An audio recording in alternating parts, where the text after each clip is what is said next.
Hey family, you're tuning in to the Jimmy Bonds podcast on Illadelphia Radio. Pardon any technical difficulties as we are recording live on the Zoom platform. Sit back, relax, and enjoy the show. Yeah.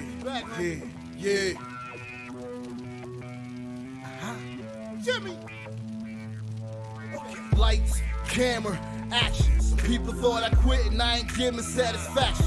From a different era, writing rhymes up on napkins. What you had to say was more important, man, than trapping. Yeah, I'm talking back to speaking of contemporary. What's good, family, and welcome to another episode of Jimmy Bonds Podcast on Illadelphia Radio. This episode is sponsored by Good Hope Road Studios. I'm your host, Jimmy Bonds. I'm here with my co-host, my man, Ty T. Wow, what's good, Ty? How you feeling? JB, all good in the neighborhood. Definitely, fam, all good in the neighborhood. You know we live from the 215. Hey, you know I can't forget my other co-host, my lovely Miss T with the T. What's up, T? How you doing? I'm feeling good, Jimmy. How about you? I'm doing good, Mama. I'm doing great. Remember, family, you can call us with your comments or questions at 844-844-1244. Again, it's 844-844-1244. You can also email us at jimmybondspodcast@gmail.com. Again, it's jimmybondspodcast@gmail.com. It's JIMMYBONDS podcast@gmail.com. Now, family, on this episode, we are continuing our Supporting Black Business series as we are doing. And I am so happy and so ecstatic and so blessed to be joined by my sister. I think she's known me since I was about 11, okay? But besides that, family, she's not only a business owner, she's also a mom, she's also a wife, a visionary, a realist, a strategist, a go-getter, a motivator, a dreamer, an author, and one hell of a baker. Okay. Ladies and gentlemen, my sister, Miss Juanita Jones, all the way from Jacksonville, Florida. What's up, Juanita? How you doing, Mama? Oh, hello, everyone. Thank you for having me on here, JB. Listen, I'm so happy to have you on here. You know, fam, before we got on here, she known me for so long that, you know, she know me by my government. And, yes. You know, during this conversation, I want y'all to know she might slip up and call me by my government. So no, I'm not. It's okay. It is okay, all right? Don't worry. It's okay. But we're going to jump right into it, family. Of course, I got a couple questions, you know, because I got my questions. Tell me what it was like growing up in D.C. Woo, that's a loaded question. But you know what? I can quickly summarize that. Growing up in D.C., now in hindsight that I'm in the deep South. Yes. It's definitely way different than growing up in good old Washington, D.C. I love home. I miss home. I tell them all the time. When I think of D.C., I think about, you know, the corner store and the rec center and go-go, of course, going into the carry-out, getting the mumbo sauce and the chicken wings and the cheese burger sub and just, you know, just everything about, busting up the fire hydrants in the summertime. Oh, yeah. You know, Metro bus. Metro bus, right. Yeah, right. It's just, you know, all the fun, innocent, you know, things that we could do as kids that nowadays kids can't honestly be kids. Mm-mm. And that's what I think about when you just mentioned Washington, D.C., I think about fun. You know, I didn't have a lot of hard times. Thank God for that. Yeah. But I think about a time where I have a lot of memories where, you know, playing out on the block all day long till the light came on and we had to run in the house. You remember those days? I do. I definitely do. Ice cream coming through. Everybody got to run in the house, get their money, run back out and get their ice cream and riding the bike. I mean, you know, that was a phenomenal time. I loved my childhood. Yeah. Absolutely. You know, I asked you that question because a lot of my listeners, you know, we're based in Philly. And a lot of my listeners don't know about, you know, I tell them I'm from D.C. all the time, but they don't really understand, like, what it is to be from D.C., you know? And you're in Jacksonville now, you know what I'm saying? So you're kind of like, it's kind of like being a transplant. I'm a transplant in Philly. You're a transplant in Jacksonville, you know what I'm saying? Right. Home is always going to be home, but we call home somewhere different now, you know? You know, I always thought it was interesting. What was the journey from DC to Jacksonville? Because you've been down in Jacksonville for a while now. That's base now. That's home base. I have been in Jacksonville. Well, I got here by way of military. My husband was in the Navy for about 13 years. Mm-hmm. So this was where we got stationed initially. And personally, I just fell in love with Florida. Being a military wife, we moved around, of course, but I wanted to come back here because it was like that perfect medium between, it was city city enough, but it was rural enough to where I felt comfortable with my kids growing up in this type of environment. Yeah. We've been here now combined about 18 years. So this is home, this is home to me. So I enjoy it. I love living by the beach. If I want to if I want to get in my car and go to the beach, we're there in 20 minutes. Yeah, yeah. Listen, that's privilege. I wish. While we're freezing up here. And it's so funny. I grew up in DC, so I should be used to being in the cold and the snow and the sleet and stuff. No, sir, I have never liked that. So never. Me living in Florida is perfect because the weather here is short sleeves, shorts, all year long. Our winters are like 2 weeks. And then, the rest of the time, people are at the beach in December for Christmas. Now that's weird. Yeah, I know that is. I know that is. How do you adapt to that? Yeah, listen. I know that's weird. It is, but I love the warmer weather. My husband, he's from Baltimore. Oh, B-more. He's from B-more. Definitely. Yeah. So he not crazy about the heat. He prefers it cold, but you know what, we like it. We both decided that this is home, we're good. So we've been here for 18 years now. So that's awesome. I enjoy it. I really do like it. That's awesome. I always thought it was like Jacksonville. What you doing down in Jacksonville? But hey, Jacksonville is a moving up spot these days. I've heard a lot about it. It's a growing area, urban area down in that area. So it's definitely Jacksonville. T, I know you have some questions for Miss Juanita. Go ahead. Well, I was going to ask if you would ever come back up here, but obviously not. Okay. You know what, T? I will say this. We had a few years ago, we contemplated on moving back up north, to Maryland. We thought about it for a split second. And only because the cost of living up there is so expensive. I was gonna say that. I was gonna say that. The house we live in here is 3 times higher in Maryland. Yeah. And it's like, no, even though he would make more, he does really well, but it's like he would make more, but our cost of living is more, so it negates itself. It just cancels itself out. It just wouldn't be worth it to make that type of trip. So no, we're good. Plus the snow. No, we good. She mentioned that again. No, we're good. Miss Juanita, you might see me down there in 5 years. Okay. I can't stand this snow. Yes, girl, I can't do it. I cannot do it. Look, I love to look at it, but from afar. From afar, right. I'm good. Yeah, I'm good. That is too funny. You feel our pain. Yes. Oh yeah. I grew up in it. I know all about it. And I'm like, no, I don't miss that.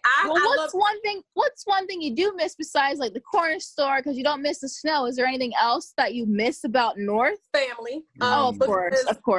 Because we have no immediate family in Jacksonville. We have no family in Jacksonville. We are it. We are our own entity in this city. So I definitely miss the family part, even though my family has kind of spread out. But the majority of my family is still in DC. But like my sister's been in Atlanta for 20 some years. I have a brother that I still remember Kalila. You don't remember Kalila? Come on now, Jamie. Okay. Look, it would be horrible if I was like, yeah, I remember Kalila, and then be like, yeah, No, I don't remember. Well, I still have a lot of family members that are up there. And I think the closeness that we used to have as a family. We had so many good memories because there were so many good times together exclusively as a family. When you grow apart and you move to this place and move to that place, it disintegrates. Yeah. Not on purpose, but it just happens because that's just what life is. Like, people move on, they grow up, they go into different things. And, like us, we're here. My sister is the only one Atlanta. I have a brother that's in North Carolina. So it's just kind of like we're all kind of scattered. Yeah. So that is what I miss the absolute most. More than anything is the unity that I had with my family. That's important. That was one thing I always remembered about growing up down there with you, Juanita, was your family. Like I remember how tight the family was. Just like, yo, they tight over there. Jelani would always tell me like, yo, they tight, boy. Like, yeah, I'm about to go over there and see them, and it was just known. At least my mom knew for sure that y'all had a tight knit family. You know what I mean? And it was just a closeness with it, and I remember that for sure. Your mother actually, when we originally moved to North Carolina, were you with her? I can't remember. No, you know who was with her? Azania was with her. They came and stayed 2 weeks with us in North Carolina when we first moved. Get out of here. Your mother. Get out of here. My mom. Your mama. I never knew that. I never knew that. She had Azania and Akil with her. Yeah. And she came to North Carolina. We moved in the spring of '93. I had just finished my sophomore year. And I think around July or August, your mom and the two little ones came to North Carolina and they stayed with us for 2 weeks. Yo, I never knew that. Never knew that. Yeah, look, y'all getting information. Y'all getting information that like, hey, I had no clue about. Family, this is why we family. This is why we family. Listen, I had no clue. Because of the drastic age difference between me and my younger siblings. Right. Like, I would not have been there. You know what I'm saying? Like I would not have been there. So it makes sense for sure. You know what I mean? It makes complete sense. And we'll talk about that. You and I will talk about that offline. I know. Because you're like, wait a minute, what? Right, what? But yes, family, like that's how long she's known me, that she knows how her and my mama were that close. So like that's definitely, that's why we family. We're definitely family. I call it sis. Everybody who knows me. I don't use those words and those terms lightly. So if I call you sister, I call you brother, like it is real. You know what I'm saying? It's absolutely real. We're really family. So definitely family. Hey Ty, I know you got some questions for Juanita. I know you do, boy. Well, I feel good. You call me Uncle Ty, so I feel good. I'm Uncle Ty. Miss Juanita. In my house, you Uncle Ty. You know what I mean? Mrs. Juanita, how are you doing this evening? Nice to meet you. I'm doing wonderful, and it's good to meet you all as well. I'm literally it's funny, right before this started, I was just wrapping up one of my business things, and I was like, let me get it together so I can go in here and be on time, because I don't believe in that CP stuff. Listen, I hear you. I watch your videos. I seen your videos. I seen your videos. Okay. We're gonna talk about that later. I noticed your pictures from your baking. It started with baking. Like your pictures I was blown away by them. How did you get started though? A fluke, just like any other, that's how most businesses come about, are by flukes. Mm-hmm. People making a mistake or figuring something out. Businesses solve problems. And the baking really was no different. I didn't start baking until I became an adult. I've had my first son, I think he was like maybe 2 years old. And it was a specific type of cake that I was trying to find in our area. Being that we were military, it was difficult. I couldn't find exactly what I wanted. So I said, I have always been hands-on. I've always been extremely creative. So I said, let me try to do this myself. And it was just something just like that baking bug just hit me. And I just started baking ever since. And that same son, he'll be 21 next week. Okay. Yeah, so I've been doing it now for 19 years. Yeah. And gradually just went from, and I know we'll touch on it, but we just gradually went from being a hobby into a full-blown business. So that's how I got started. Most people would say, oh, I've been baking since I was 9 and, with my grandma. That's not my story. I was trying to solve a problem, basically, because I couldn't find what I wanted. So I decided to make it myself, and it just basically took off from there. Yep. Dang. Okay. I think that's dope. I've always found our women to be very resilient and having to figure it out themselves and do things they have to make it for their families. Look, listen, my son needs a cake. I don't know I can't find his cake. I'm gonna make this cake. All right, Yeah. You know what I mean? I mean, it goes like that with every. A lot. My son want a costume. I can't find his costume. I'm gonna make his costume. Right. Uh-huh. You know, and I can't say that just for black women. I'm saying that for all moms out there Right. who are, who We do what we gotta do. yeah, Exactly. yeah. They got like, the dad. Just be something else.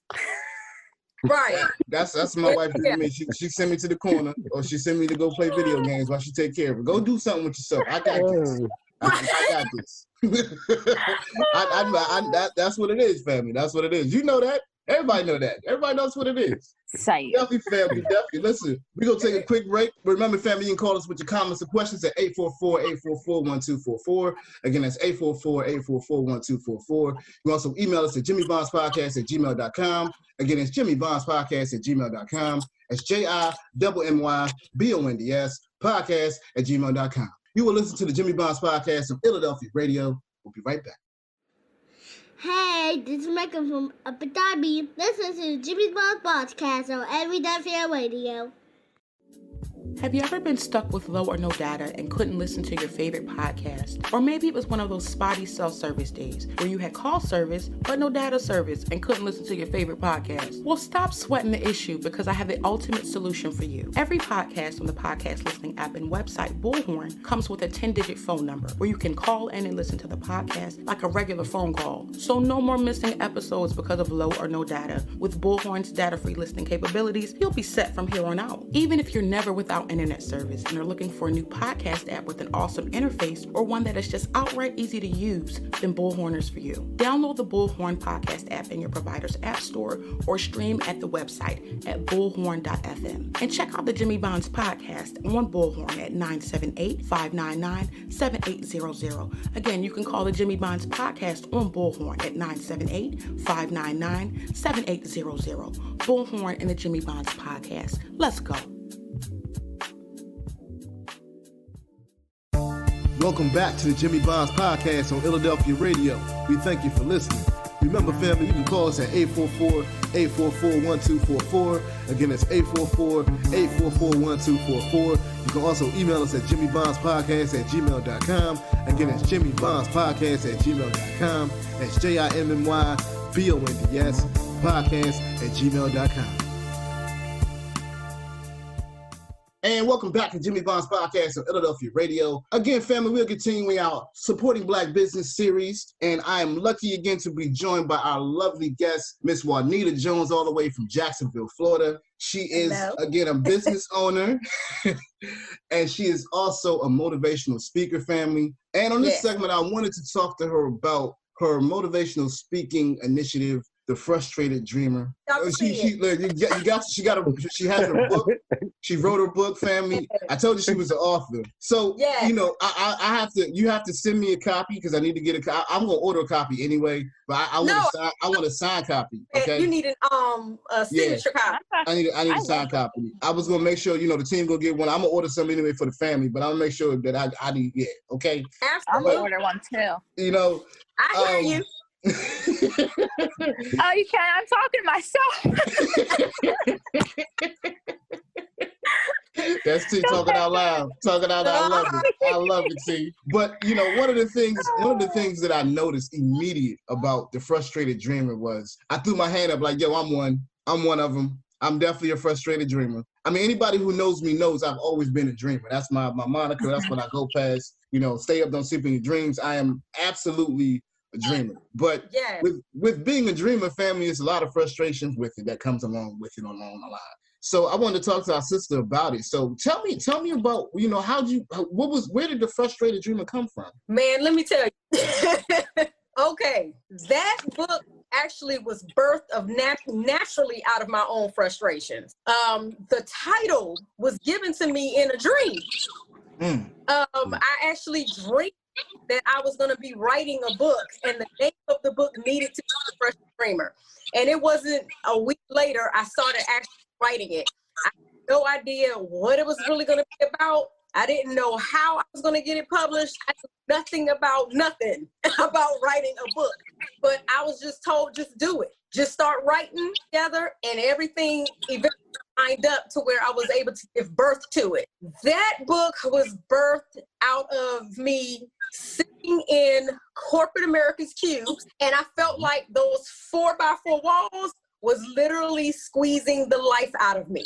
I had so many dreams and just so many goals and aspirations and visions and just so much purpose that's just been built up in me to the point to where I felt like I was going to die in a sense. Not physically die, but just spiritually. I felt like I was just gonna die sitting in a cube working on somebody else's dream. And I just, I was like, okay, Lord, I know I wasn't given all of the gifts and the abilities and, the thought process and the things that I've been blessed to be born with to just sit here and wither away and just die. And then I'm, that's why they say the richest place on earth is what? The cemetery. Yep.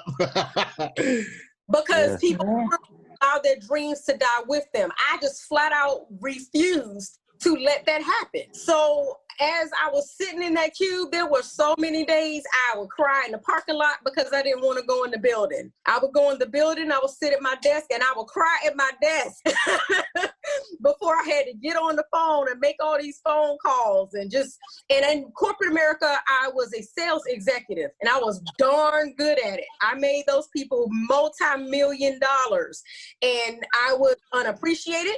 I was underutilized. And, you get very bored. When you're good at something, it's like, okay, I need another challenge. And this isn't it. And it was just to the point to where I was fed up. And I started just writing it out. And I didn't know how I was going to necessarily, I've always been a writer, but I didn't necessarily know how I was going to structure it. But I knew that it needed to be real. It needed to be transparent. It needed to be something that was going to not only be for me, it needed to be something that I knew was meant to be basically a manuscript to touch and bless other people that would have an opportunity to read it. That's ultimately where it came from. Me just being flat out frustrated with where I was at that point in time and not knowing how in the world was I going to get out of it. And I just wrote it out. And it's so funny because I wrote it in 2015 and in 2016 it became my manual. Because I actually ended up leaving corporate America by faith. I just took that massive leap. I just jumped off the mountain, y'all. No safety net, no backup plan, no nothing. And it all lined up. And that book became my manual. I'm grateful because the people that have been blessed to read it, I've had people reach out to me, total strangers, and they were on the brink of getting ready to commit suicide. They got a hold of my book and they decided not to. That in itself, just with one person, that sealed it for me. It was just meant to be. It was meant to happen, whether it was one person or a million people that read it. It was supposed to be birthed. So I'm grateful for it. That's my baby, y'all. It's my baby. It is. Wow. I'm floored by that one. I really am. Everybody has not everybody has a story. You wonder where things come from. You wonder where things come from. A lot of things come from dreams. A lot of things don't come from dreams. A lot of just ideas. But I've always been a frustrated dreamer. What was you gonna say? I'm sorry. What was you gonna say, Juanita? I'm sorry to cut you off, but I will say this. It's not necessarily just the book about how to aspire, but I get very raw with me. It was freeing. It was liberating for me to be able to just tell people that the visual that you see, it was so much more behind it that was really going on. I talk about me being suicidal, how I tried to take my own life. I talk about me dealing with panic attacks for 9 years straight. And it was to the point to where I felt like I just needed to end my life. That's how bad it was. I talk about me struggling with body dysmorphia and low self-esteem and not accepting me for how I was created. And I mean, it literally goes through any and every possible mental battle, spiritual battle, all of those things that I went through to finally break free, to be able to go forth and do what I know I was called to do. So it's just way more than just a step A, this is how you do this. Step B, this is how, anybody can read that, but people want the real. Yeah. They want to that are you me? Am I you? How do you know how I feel? You have no idea that I felt like putting a bullet in my head this morning. I do know what that feels like. You don't know how it feels to not feel secure in your own skin and desired and pretty. I'm like, I do know what that feels like. So when I say that's my baby, it's difficult for me to put into words for people to understand how vital that book was to my life. It actually saved. That's how much that initial book means to me.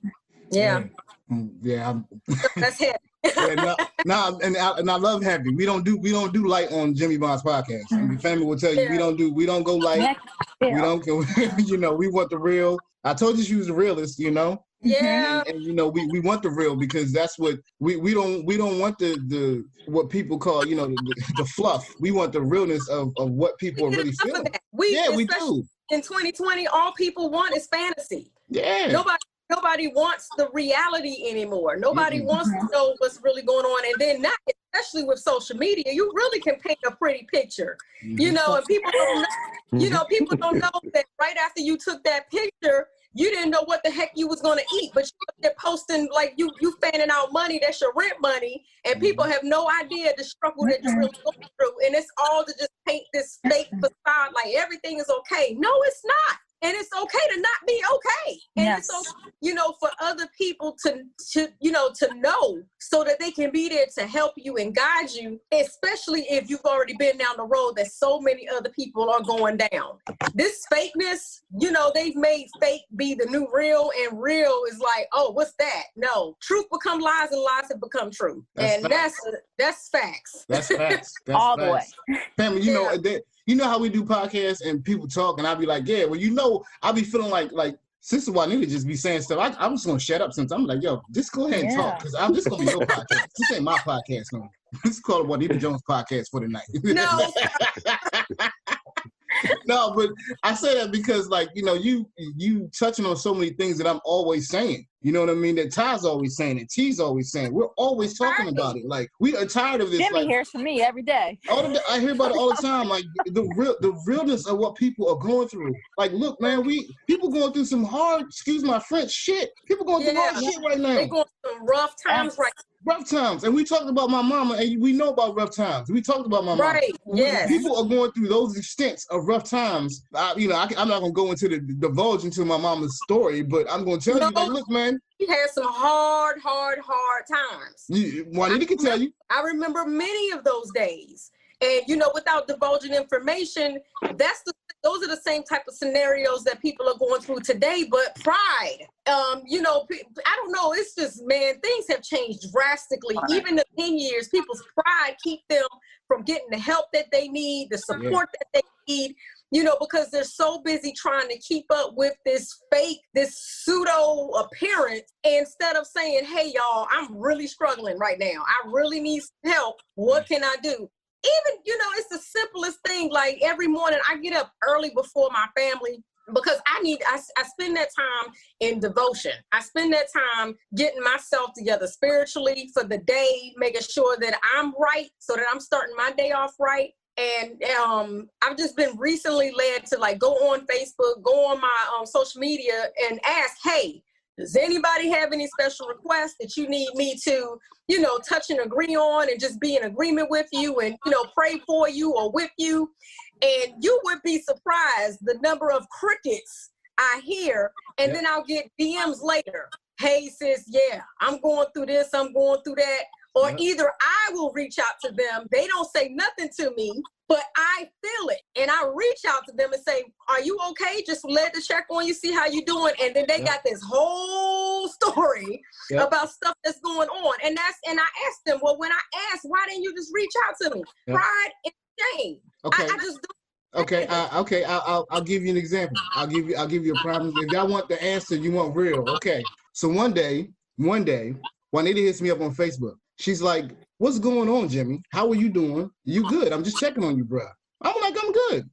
How's your mom? How's your brothers? How's your sister? Now, family, I'm a realist. I do that. And listen, she just popped out the blue. And because of who she is in our life and who she is us in our family, I'm always obligated to tell her the truth, not to be like, hey, we good. No, she asked me what it was, and I straight up told her what it was. Yeah. And the immediate response to her was, y'all got to get that together.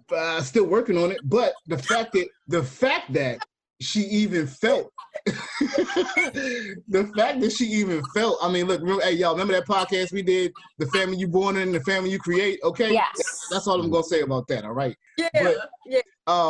You know, the fact that she even, but it's still true. It's the truth. It's the God honest truth. You know what I'm saying? Like, she hit me at a point when I was like, I wasn't down or nothing, but I just wasn't messing with my family. I just wasn't. Right. You know what I mean? I just wasn't. Right. And I'm telling y'all this because there are probably people out there right now that's just not messing with their family. Just period. Yep. And you know, I'm being honest and upfront about it because this is what I want to do. I want to make sure that we be as real as we can and as transparent as we can. Because, like you said, like there's people out here going through stuff, and their pride will not let them share their stories. Right. And the one thing I've learned, family, is that pride comes before the fall. I have to be open about those things and not be closed about them. You know, you got to tell people about what's going on. Before I want to do that, it's about you, fam. Ty, Yes. I know you had a question for Sister Juanita. Go ahead and talk to her, man.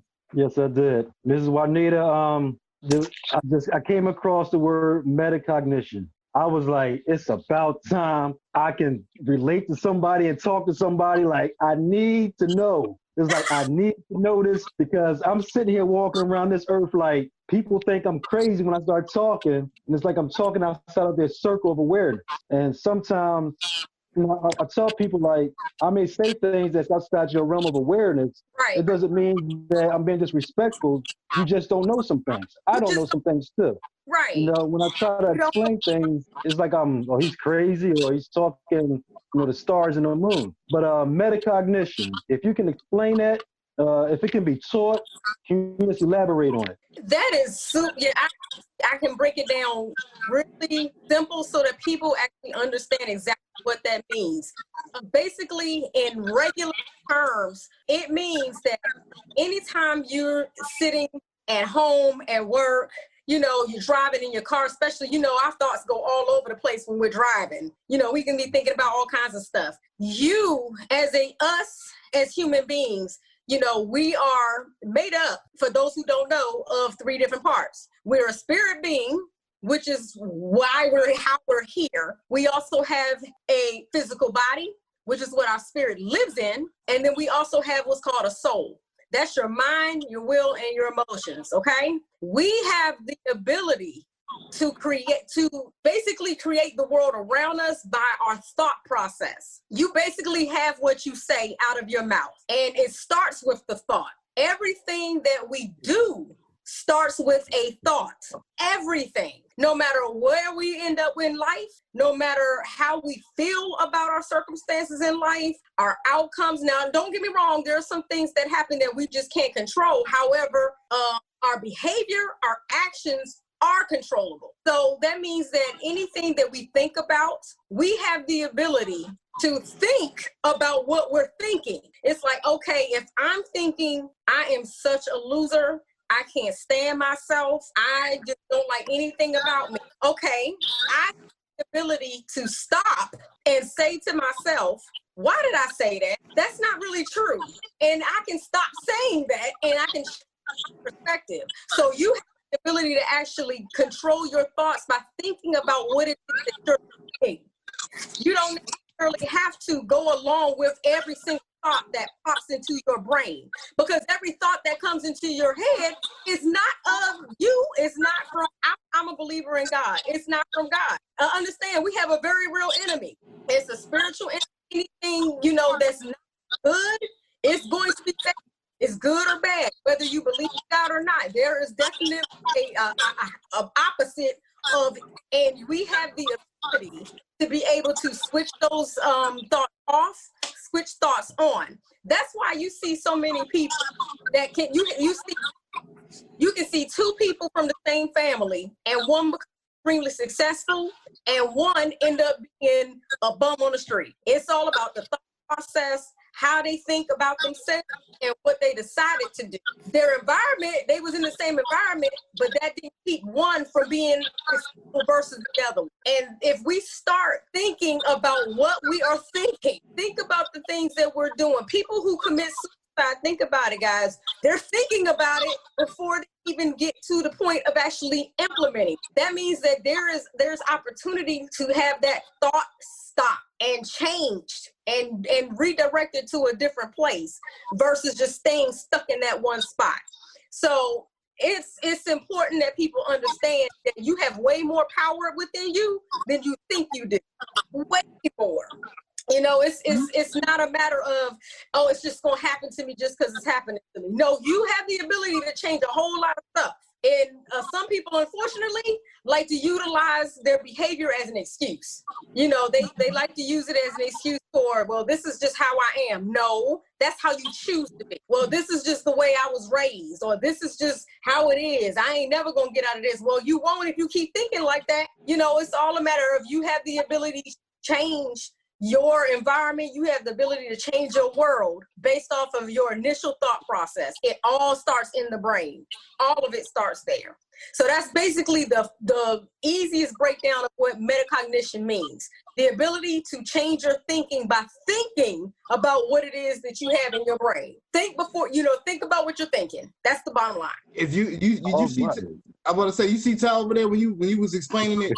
Tal was in arms like, oh my God. If he could got around and walked up and walked around, he would have walked around. He was like, oh my God. Too, yeah.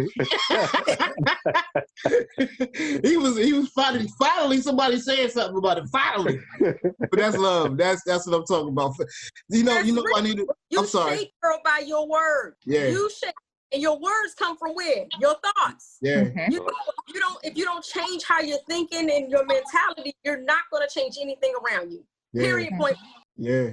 I mean, they say life and death is in the power of the tongue. Yep. It's true. You're touching on it too, because with metacognition, there's like 4 pillars to it: aspire, analyze, assess, and adapt. Right. And what those are things that you use to make the changes in your life? I honestly can tell you, my thought processes, and don't get me wrong, let me make this very clear. There are days when I have those nasty thoughts that pop in my head where I'm like, Lord Jesus, it's never going, I'm never going to get to that level that I want to get to because I'm a perfectionist. So I have to watch that. Yeah, we all like, yep. So yep. I'm like, oh gosh, I'm never going to get to point Z, and I'm on point Q right now. It's crazy. So I don't want people to get the notion that, oh wow, she got it together and she's there. No, I'm not. And there's no such thing as ever getting there, because you're always consistently wanting to grow. So to answer your question, it was just a spiritual matter. It was a spiritual change for me, because when I recognized, first of all, who I was and whose I was, I understood that I'm more than what I'm more than what my perception of myself was. When I realized my value and my worth, and that purpose is why I'm here, that honestly is what started changing my mindset and my perspective. Now, on the flip side, besides the spiritual part, I also started doing a whole lot of digging. Let's just say I've gone far deep down into the rabbit hole, okay? So I basically got unplugged from the matrix. I'm not even going to get deep into it because, those are conversations that a lot of folks are just simply not ready for. Red pill, blue pill. Which one you want to take? Red pill, blue pill.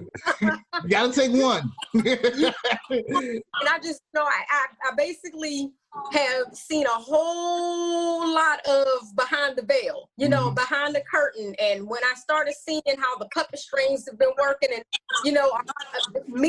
the stuff that we watch and the things that we're susceptible to on a regular basis, and the stuff we're constantly spoon-fed. Me being a critical thinker, I started thinking, why am I seeing all this stuff? Why is all this being repeated to us? Why is this being shoved down our throats? Why is this happening? Why do you keep talking about that? And the more I started digging and really studying, asking for answers, a lot of stuff started coming to light. And that was one of the things, the metacognition was one of the things that really started sticking out with me. Like, wow, people have no idea how much power we really have, and how media and radio and everything that we are exposed to, all of it plays off of that. Yeah. Because they know that once they plant the seed, that thought in your brain, and they keep watering it, they know that's how it works. They know that's how human beings are built. So it's easy for them to be able to say, okay, this is what you're gonna think, this is what you're supposed to do, this is the norm. They create, and I'm saying they, I ain't gonna say who they are, but the norm is created based off of the stuff that's spoon-fed. We know who they are. I got a hold of that, and I was like, you know what? Wow. I mean, it was just an eye opener. It's way deeper, but I think for just answering that question, that's ultimately what made me start looking into it. The spiritual aspect, on top of me just basically digging down into the rabbit hole and wanting to know answers to what was happening, why was it happening, and just really wanting some real answers instead of just spoon-fed a bunch of mess. Definitely. T, you got any questions before we jump into the next segment? Was your journey, did you have to go into, I don't know how to pronounce it, the thing that Ty's talking about? Yes, to keep on going for your catering business. Like, did you have to, did that help you? Like with your outlook? That's universal. That's across the board. I don't care what it is. That's with your family, with your, dealing with colleagues, work, business. That is for anything and everything. Because you live in a world. And your circumstances are not always going to be the greatest. You're always going to deal with somebody that's going to get on your nerves. You're always going to be tested. You're always going to trials and tribulations and stuff that's going to go wrong. And so it is consistently across the board. Absolutely. Okay. I try that with everything across the board, no matter what it is. Everything. I have to stop and think, where did this thought come from? Does it belong to me? Because just because it popped in my head doesn't necessarily mean it belongs to me. Yeah. Just because Amazon drop a box off at your house don't mean it's your package. You don't have to necessarily sign off on it. That's not mine. Send that junk back. Yeah. It's not rocket science. Yeah. Well, did you start getting into that? Remember you said you weren't like that before. Did that happen once that was in corporate America, I believe you said. So that was at the end of corporate America where you're like, I'm just done. Okay. She's like, I'm done. I didn't know half the stuff that I know now when I was in corporate America. I was drinking the Kool-Aid. I was in the Jim Jones crew. And not Jim Jones, the rapper. Not the rapper family. That's not who she's talking about. Okay? No. Go look up who Jim Jones is she's talking about. She's not talking about the rapper, okay? All right? At all. Yeah, I was sipping that Kool-Aid, and then I realized, wait a minute, hold up, this junk don't taste right. Okay. Listen. Hey, T, I was gonna tell you, me and T have a lot of conversations, Juanita, about some of her frustrations. Just in general. I'm feeling everything you're saying. And she talked about, you talked about the toxic corporate culture. We did a podcast about that, and how you can feel like them cubicle walls is closing in. Yes. You feel that's like how I'm starting to feel I'm about now. to, what I mean? Listen, fam, we're talking about from the racist microaggressions to the gender microaggressions to to the what you look like, you know what I mean? Like all those things that you ever deal with, on top of the fact of them stealing your ideas, them making more demands on you than what you're being paid. Them, I'm just giving you things that I know from being in the corporate culture that a lot of us who are probably in there now, or who might have lost their job from coronavirus, might have been there. Right. Like, look, we know. My little sister T called me and she tells me not every day, probably maybe every 3 days, about her frustrations. You know what I'm saying? About her frustrations. Every 3 days. Every 3 days, because she got to get it out. That's accurate, probably. She has to get it out. If she don't get it out, we'll end up with podcasts where she going off, and I can't. I need her to be okay. I need her to be okay. She need to vent. You got to get it out before. Yes. Before you go to work. With everything you're saying, it's like when you're just like spiritual journey, I feel like I'm like in that, like when I tell them, they're like, girl, you're just crazy. I said, no, really, I just feel like I need to pack up and just go. This is just not for me. I don't understand. Like every day I wake up, I'm leaving. I'm not going to work. I'm like, everything you're saying, I'm like, she's telling me that I need to do it because I'm feeling the same thing she's saying. Girl. Basically, like that's what I feel every day. Girl, and you're just telling me. Yes. I was getting ready to say, T, let me tell you this now. You do have, if you have bills. Oh, that's what, yeah. That's what, yeah. I think like that, and I'm like, oh, I got another bill. Okay, look, there was something I left out. I also have a spouse. Me and my husband have been married going on 23 years. Oh, that's a blessing. Yeah, it is. He also, we're both very much on one accord, and he knew when it got to that place where I was like, I can't deal with this no more, and we both, because we're both spiritually in tune, he was like, it's time for you to leave. And I was like, but if I leave, then we still got bill A, B, C, D. He said, you already know how this works. If it's supposed to be, it's going to be. And it's going to work out.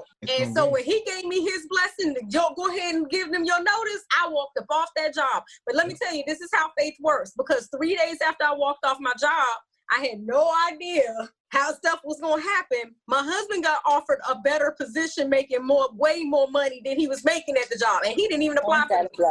Ain't that a blessing? There you go. So it's just a matter of operating and exercising faith and doing it in the timing. Sometimes you can overjump your timing, you too fast, and you or either you too lagging and you miss the opportunity. It's real. So don't you just quit your job.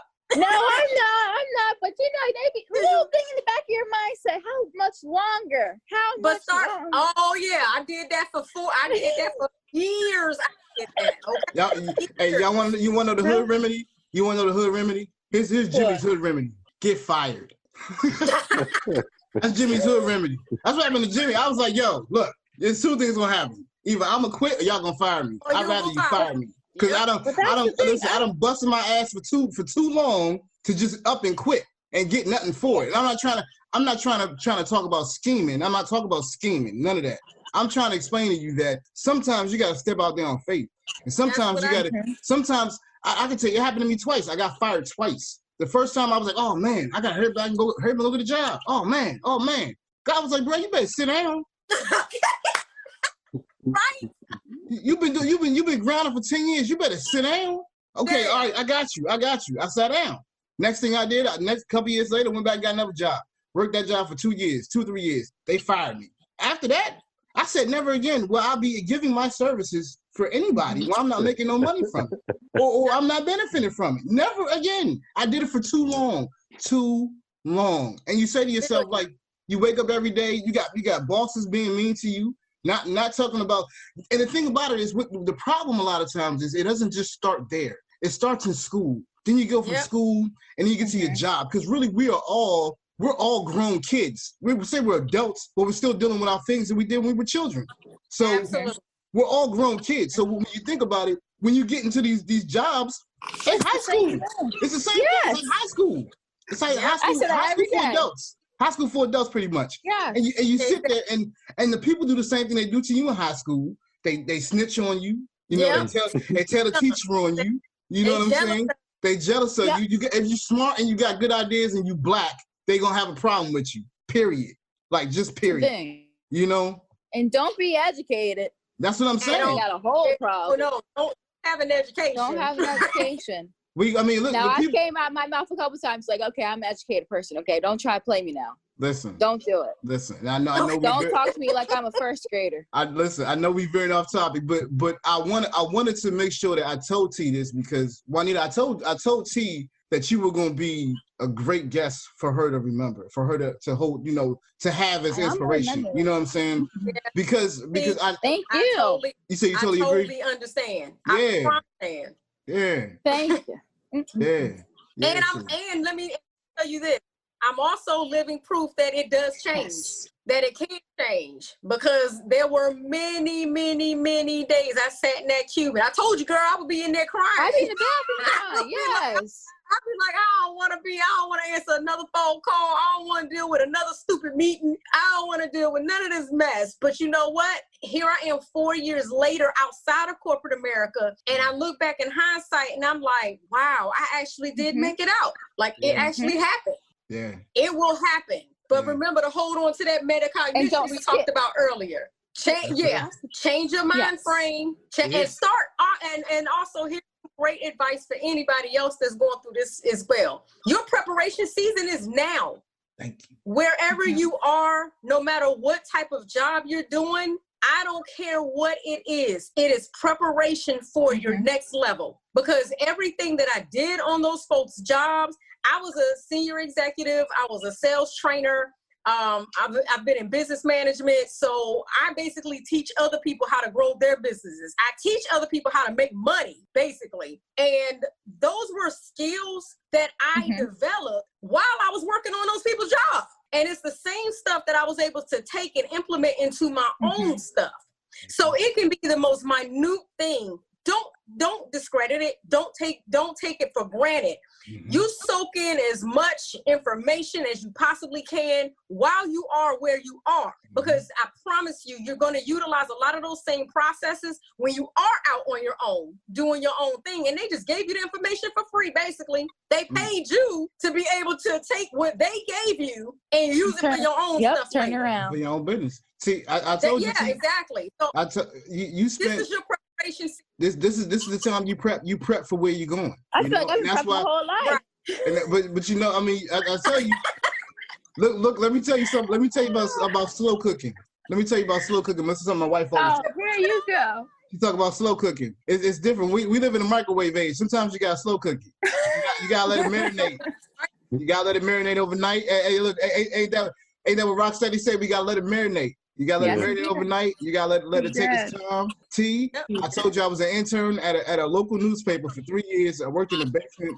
I made $1,000 a month. I made nothing. But the 3 years I spent doing that, I will never take for granted. Ever. And to be honest, I created that job. He didn't need no assistant editor. He didn't need one. I told him I was good at taking notes and editing. I wasn't. But I learned how to be. You learned how to be, right? See? I learned how to be real fast. I learned how to be real fast. And that's how sometimes one thing leads to the next. You know what I mean? Yeah. And I'm a big believer on that. That's why I always tell you that this you being even on our podcast, this is for you, for your next thing. You know what I mean? We're grooming you for your next phase, not for you sit on the podcast with me all day. We just, you know, me and Ty have always said that it was about helping people get to the next level in everything we do. You know what I mean? Ty helped me, and in turn, I always turn around and try to do the same thing. And, you know, I always tell people about the story about Ty. Ty used to call me and tell me he's playing my music on the radio. What? You doing what? You playing my music? Ain't nobody playing my music. Okay, Ty, you playing it? All right, bro, hold on, bro. I gotta get my website up. I gotta get my stuff. I can't have it out there like that, just willy-nilly, Ty. Ain't that what I told you, Ty? Right, that push do something else. It pushed me. It pushed me because then I'm sitting around like wondering, all right, what I gotta do. I'm thinking to the point where I can't sleep. So one day I hit Ty up. I said, Ty, I'm thinking about doing a podcast. Ty said, I've been thinking about doing a podcast too, Jimmy. Well, I said, why don't we do a podcast together? And hence, I wasn't ready for the podcast 4 or 5 years ago, you know? Right. But I was ready for it now. And that's what I mean as far as the preparation season. It's okay to prep yourself. It's okay to soak up, even in your bad situations, even in the places you work that you hate. Those places teach you so learned much. a whole lot. Yep. You know, they teach you so much. I told you I was a banker for 10 years. 10 years? What am I doing with banking? But it gave me professionalism. It actually taught me how to interview people. You know what I mean? It actually taught me how to sit down and ask people questions and probe them and all that kind of stuff. It actually taught me how to do that. It's a lesson in it. Right, exactly. So, you know, you take that and you take it on to your next career. You're like, yo, like that's really what it's about. You know what I mean? And I hate to sound like an OG. I'm not no OG. You know what I mean? I got OGs on the show that give me insight and wisdom. Believe me. But you know, I always have to.